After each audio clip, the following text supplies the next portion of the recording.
Anak yang terinfeksi herpes bisa tidak ada gejala sama sekali atau asimptomatik dan juga bisa bergejala. Jika mengalami gejala, biasanya berada di area mulut, daerah dari lesi lepuh dengan lenting yang biasanya akan terasa perih dan sakit, dan bisa juga berupa sariawan di gusi ataupun di mukosa mulut.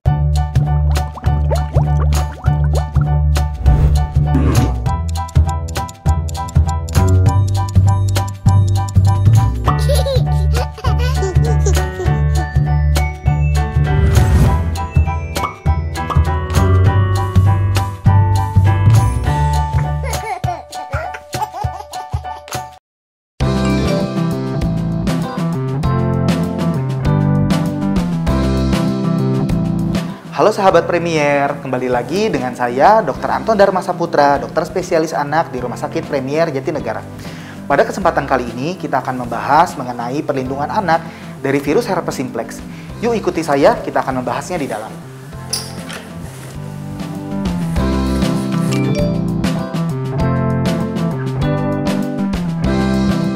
Herpes simplex merupakan penyakit menular yang sering terjadi pada anak-anak di usia 6 bulan sampai 5 tahun. Herpes pada anak sering menyerang di area mulut, baik mukosa dalam mulut maupun juga gusi. Selain herpes pada anak, ada juga herpes yang dapat menyerang pada bayi. Biasanya, pada herpes yang menyerang pada bayi itu ditularkan dari ibu yang memiliki penyakit herpes di saluran kemih. Bayi yang lahir dengan herpes, 45% dapat memiliki kelainan di mata, mulut, dan kulit, dan yang sering juga ditandai dengan adanya lenting berisi cairan dengan dasar kemerahan. Nah, penyakit ini juga harus dibedakan dengan herpes zoster yang memiliki penampilan lesi yang mirip, tapi disebabkan oleh virus yang berbeda, yaitu virus varicella yang merupakan penyebab dari cacar air.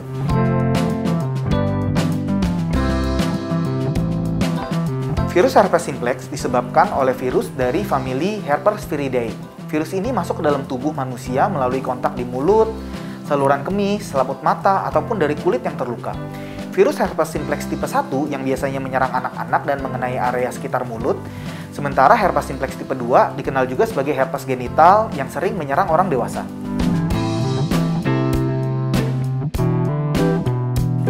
Anak yang terinfeksi herpes bisa tidak ada gejala sama sekali atau asimptomatik dan juga bisa bergejala. Jika mengalami gejala, biasanya berada di area mulut, daerah dari lesi lepuh dengan lenting yang biasanya akan terasa perih dan sakit, dan bisa juga berupa sariawan di gusi ataupun di mukosa mulut. Hal ini biasanya disebabkan karena adanya kontak dengan cairan tubuh dari orang yang terinfeksi herpes. Tanda lain yang dapat muncul bisa berupa bau mulut, demam, anak menolak minum, sakit kepala, dan juga pembesaran kelenjar di area leher.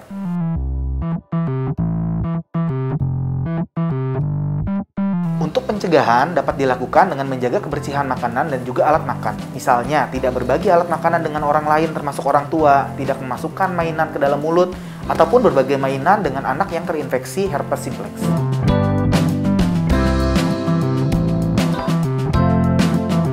Diagnosa herpes simplex pada anak bisa dilakukan dengan melihat manifestasi klinis yang terjadi berdasarkan tampilan dari lokasi dan dari lesi yang terjadi. Pemeriksaan dengan kultur ataupun dengan PCR bisa dilakukan untuk menemukan penyebab, namun tidak rutin dilakukan untuk sehari-hari. Biasanya hanya dilakukan untuk kepentingan penelitian atau pada kasus yang tidak respon dengan pengobatan untuk mengetahui penyebab secara pasti.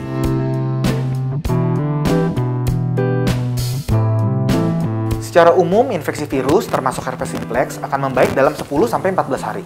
Pengobatan antivirus diberikan hanya untuk mencegah penularan ke bagian tubuh yang lain, misalnya otak dan juga mata. Pengobatan dari herpes anak melihat status imun dari anak. Jika anak dengan daya tahan tubuh yang baik atau kita kenal sebagai imunokompeten, pengobatan antivirus hanya diberikan jika pasien datang dalam waktu kurang dari 96 jam sejak gejala muncul. Jika datang saat lebih dari 96 jam, pengobatan hanya bersifat suportif. Pemberian antivirus juga diberikan pada pasien anak dengan daya tahan tubuh yang terganggu atau anak yang kita kenal sebagai imunokompromis.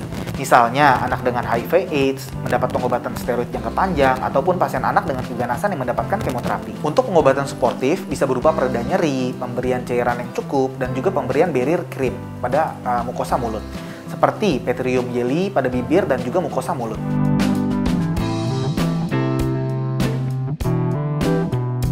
Saat anak mengeluh ada keluhan di mulut, sebaiknya segera dibawa ke dokter untuk diperiksa.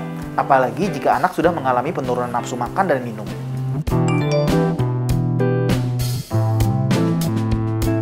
Sekian yang dapat saya sampaikan, semoga bermanfaat. Salam sehat.